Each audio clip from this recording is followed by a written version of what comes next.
I was thinking about this talk today, and it occurred to me that there's a doctor speaking for almost an hour before me, Dr. O'Neill, who's awesome, and there's a speaker, Dr. Friedman, going after me for about an hour.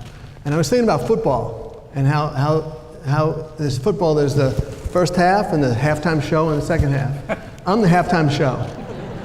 I'm here to entertain you and enrich you. Now, I'm not going to bring Lady Gaga, and I hopefully have no wardrobe malfunctions. What do we want? When do we want it? Now. What do we want? When do we want it? Now. I have had Parkinson's for 15 years. 15 years. Now, 5 years ago, I had all the motor symptoms in spades. I had all the non-motor symptoms. And I made a decision one day, one specific day, and I remember the day, to do whatever I could to be as healthy as possible for as long as possible. You've got to make that decision. You can't give up. You've got to make an affirmative decision to do that. And once you make that decision, all the things that he described, because I've only got 7 minutes, all the things that he described will be things that you need to do. My daily action plan. This is what I ended up doing. An extremely healthy diet. That's interesting. What is an extremely healthy diet? Well, that includes, for me, cutting out soda and diet soda, for example. You don't have a choice. You've got Parkinson's, or your loved one has Parkinson's. You've got to do this. And if you do have a choice, you should cut it out anyway. That's a simple example.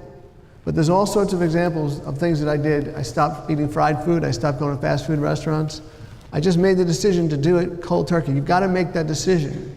You've got to decide that you only have one life to live and that you're going to do everything you possibly can to live as long as you can. And you might not do that for yourself, but you can do that for your family.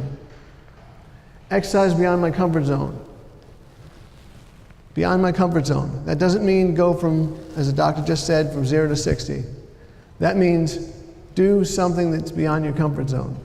Now, I made the mistake of thinking I could play softball. Sarasota has a 55 and over league, so I turned 55, and I said, I'm going to go play softball. I'm going to be a hot commodity, because I'm 55, and there's going to be a lot of older people there. So I went out to batting practice. This was batting practice.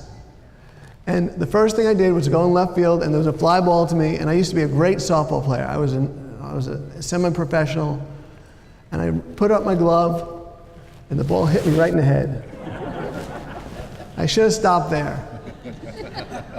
The next ball that was hit, I went running after it like a madman and pulled my hamstring. Just stopped there. Next ball that was hit, I went after it and I dove to catch it. And I caught it, and I crushed my finger. And now I have a hook finger. Don't do something stupid. Use me as an example. Do what's within your limitations, but do a little bit beyond that to get the extra exercise. Right now, I consider what I consider exercise is sweat, stretch, and strengthen. 3 S's. Sweat, stretch, and strengthen. Pre-transformation doesn't even look like me. All the inflammation's gone. I've lost 45 pounds without even trying. My cholesterol has been cut in half. Those are great byproducts. You hear a lot about the negative things that happen. Well, there's some positive things that can happen. I was a top lawyer for a corporation, as Robin said, and I would have died at my desk. I might not even be alive today. I was eating a lot of meat. I was drinking a lot. I was not in a good path. And then I got Parkinson's. And it forced me to take a look at myself and get healthy. So when people say there's nothing positive that comes out with Parkinson's, I say if you look deep enough, you can find something positive. Regain your shout. Remember when you used to walk in the house when you were 10 to 12 years old and you said, I'm home? No one might be home. But you announced your presence with authority.